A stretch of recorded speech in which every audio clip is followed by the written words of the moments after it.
Hello दोस्तों, एक और वीडियो में आपका स्वागत है। एक बार एक परेशान व्यक्ति एक बौद्ध भिक्षु के पास जाता है और कहता है, गुरुवर, मैं बहुत दुखी हूँ क्योंकि कोई भी मेरी इज्जत नहीं करता है, मेरी बात नहीं सुनता है, सब मुझे हल्के में लेते हैं। मेरे परिवार वाले, मेरे दोस्त और मेरे रिश्तेदार सभी जब मैं अपने दोस्तों के साथ अपनी राय रखता हूँ तो वो मेरी बातों को नज़रअंदाज कर देते हैं और कई बार तो मेरी बातों का मजाक भी उड़ाते हैं। घर परिवार और रिश्तेदार के बीच भी मेरी यही हालत है। अब तो मुझे भी इस बात पर भरोसा होने लगा है, शायद मैं ऐसा ही इंसान हूँ जिसकी कभी कोई इज्जत नहीं करता है। बौद्ध भिक्षु उस दुखी व्यक्ति की बातों को बड़े ध्यान से सुन रहे थे। जब वे अपनी बात पूरी कर ली तो बौद्ध भिक्षु ने पूछा, तुम चाहते क्या हो?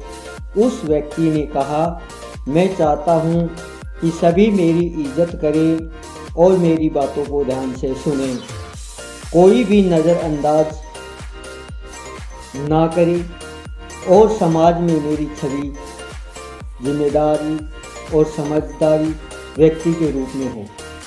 बौद्ध भिक्षु ने कहा, आज मैं आपको 10 ऐसे तरीके बताऊंगा जिसको अगर तुमने अपने ज़िंदगी में अच्छे से अपना लिया तो लोग तुम्हें झुककर सलाम करेंगे, मतलब कि सब तुम्हें गंभीरता से लेंगे, लोग और ध्यान से सुनेंगे और कभी भी तुम्हें नज़रअंदाज नहीं करेंगी। तुम बस 10 की 10 बातों को पूरा ध्यान से सुनना।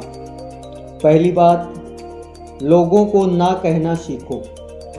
अगर तुम किसी को खुश करने के लिए, उसकी नज़रों में अच्छा बनने के लिए अगर तुम हाँ में हाँ मिलाते हो तो ऐसा करके तुम ही खुद को नीचा ले जाते हो, क्योंकि ऐसा व्यक्ति को लोग हल्के में लेना शुरू कर देते हैं।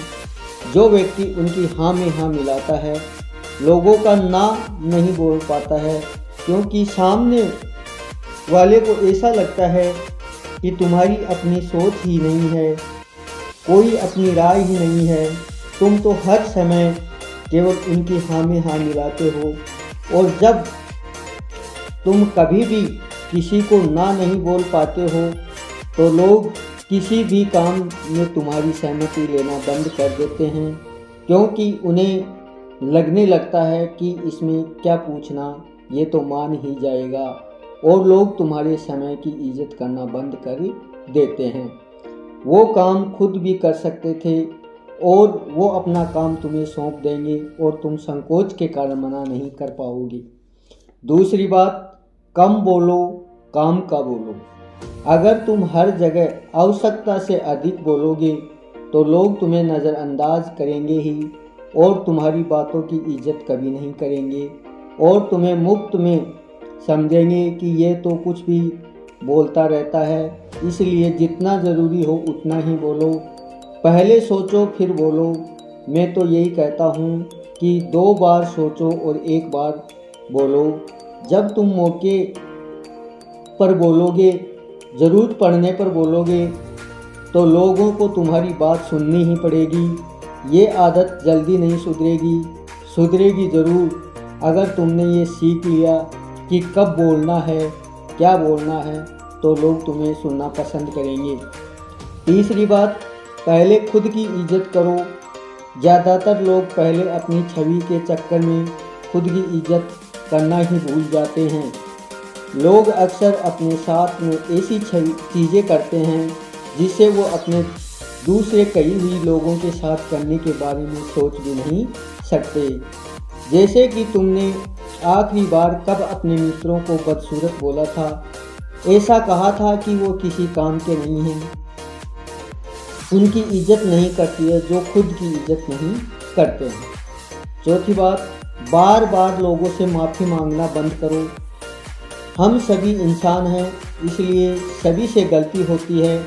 अगर हम एक ही गलती बार बार करते हैं और फिर उसी एक गलती के लिए लोगों से बार बार माफ़ी मांगते हैं तो ये चीज़ें लोगों को हमारी नज़रों में कमज़ोर कर देते हैं। साथ ही हमें हर काम की छोटी छोटी गलती के लिए लोगों से हर समय माफ़ी भी मांगते रहते हैं। पांचवी बात, जो भी करो धीरज से करो। तुम चाहे अपनी ज़िंदगी में कोई सभी काम करो, बस उसे दिल से करो, उसमें खो जाओ, उस काम से प्यार करो, उस काम के लोगों के लिए एक उदाहरण बनो। जो इंसान अपने काम से प्रेम करता है उस इंसान से दुनिया प्रेम करती है। तुमने बहुत से कलाकारों को देखा होगा जिन्होंने लोग कितना प्रेम करते हैं, क्योंकि वो अपने काम से प्रेम करते हैं। छठी बात, चुप रहना। यह भी एक कला है, इसका सही से इस्तेमाल करो। एक बहुत पुरानी कहावत है कि मूर्खों के लिए सबसे अच्छा जवाब यही है कि आप चुप हो जाओ, लेकिन ये कहावत तब तक सही है जब तक तुम्हारे सामने मूर्ख हैं। ज्ञानी व्यक्ति वहाँ पर भी चुप रहना चाहता है जहाँ पर उसको बोलने की आवश्यकता सबसे ज़्यादा होती है। सातवीं बात, शिकायत करना बंद करो। हर व्यक्ति के जीवन में बहुत सारी परेशानियां हैं, लेकिन वह हर समय अपनी परेशानियों की शिकायत करता रहता है, रोता रहता है, उसे कोई पसंद नहीं करता, सब उससे दूर भागते हैं, अपना पीछा छुड़वाना चाहते हैं, क्योंकि सभी अपनी अपनी परेशानियों से परेशान हैं। आठवीं बात, हमेशा अपने प्रतिद्वंदी की प्रशंसा करो। अगर तुम्हारा कोई प्रतिद्वंदी है तो उसकी प्रशंसा करो, कभी भी उसकी बुराई मत करो। सिर्फ उसके सामने नहीं, उसके पीठ पीछे भी अपने प्रतिद्वंदी को कभी भी अपना दुश्मन मत समझना, बल्कि ये जानने का प्रयास करो कि उसमें ऐसी कौन सी खासियत के गुण हैं जिसके कारण वो मेरे बराबर या मेरे से ऊपर निकल रहा है, और ऐसा कौन सा काम है जिन्हें वो नहीं कर रहा है। नवीं बात, अपनी सीमाओं में रहना सीखो। इसका मतलब है कि खुद के बनाए नियमों का पालन करो, वही करो जो करना जरूरी है।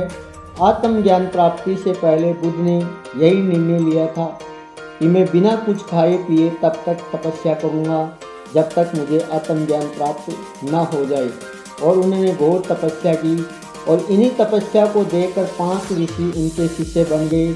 लेकिन कुछ दिनों की कठोर तपस्या के बाद सिद्धार्थ को समझ में आ गया था कि भूखा प्यासा रहकर आत्मज्ञान प्राप्त नहीं किया जा सकता। इसलिए आपको आवश्यकता है कि आप अपनी सीमाओं में रहना चाहिए। 10वीं बात, जो कहा है उसे पूरा करो। ये बात हमेशा याद रखना कि कोई भी बेईमानी और अविश्वसनीय व्यक्ति को पसंद नहीं करता है। अगर तुम चाहते हो कि लोग तुम्हारी इज्जत करें तो कभी भी किसी से भी झूठी बातें मत करना, और जो कहा है उसे पूरा करना। अगर तुम अपनी बातों के पक्के हो तो हर कोई तुम्हारी इज्जत करेगा,